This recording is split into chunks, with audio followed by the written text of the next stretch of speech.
Sunday కదా అమ్మ వాళ్ళ ఇంట్లో ఉన్నాను. సో, డే అంతా ఫ్రీగానే కాబట్టి ఏదో ఒక ఎక్స్‌పెరిమెంట్ అయితే చేద్దాం అనుకున్నా. ఎక్స్‌పెరిమెంట్ అంటే ఏదో సైన్స్ ఎక్స్‌పెరిమెంట్ అనుకోవద్దు. జస్ట్ అలా కుకింగ్ ఎక్స్‌పెరిమెంట్ అనమాట. 2 డేస్ బ్యాక్ రేవణ్ చేత గులాబ్ జామ్ పౌడర్ తెప్పించా. అప్పుడు చేయడానికైతే పాసిబుల్ కాలేదు. సో, ఎలాగో సండే ఫ్రీనే కదా అని చెప్పేసి అలా పక్కన పెట్టేశాను. ఫస్ట్ డేస్‌లో గులాబ్ జామ్ 2 ఆర్ 3 టైమ్స్ కూడా చేశాను. బట్ నాకు ప్రాసెస్ అయితే అంత ఐడియా లేదు.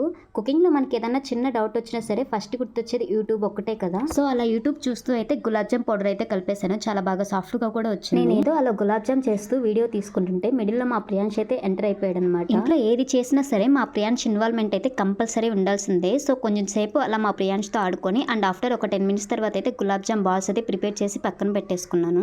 అండ్ మీలో గులాబ్ జామ్ అంటే ఎంతమంది లైక్ చేస్తారో కమెంట్ చేయండి. నాకైతే స్వీట్ అంటే ఫస్ట్ గుర్తొచ్చేది గులాబ్ జామ్ ఒక్కటే. మాక్సిమం సండే స్పెషల్ అందరూ నాన్ వెజ్ చేసుకొని తింటారు కదా. సో నాకైతే ఈ సండే స్పెషల్ ఈ స్వీట్ అనమాట. ఫైనల్ గా గులాబ్ జామ్ ప్రాసెస్ అయితే కంప్లీట్ అయిపోయింది. అండ్ మా రేవంత్కి ఇచ్చాను అనమాట. అరే టేస్ట్ చేసి ఎలా ఉందో చెప్పు అంటే అస్సలు ఆన్సర్ ఇవ్వట్లేదు. నేను వీడియో తీసుకుంటున్నానని నవ్వుకుంటున్నాను అనమాట.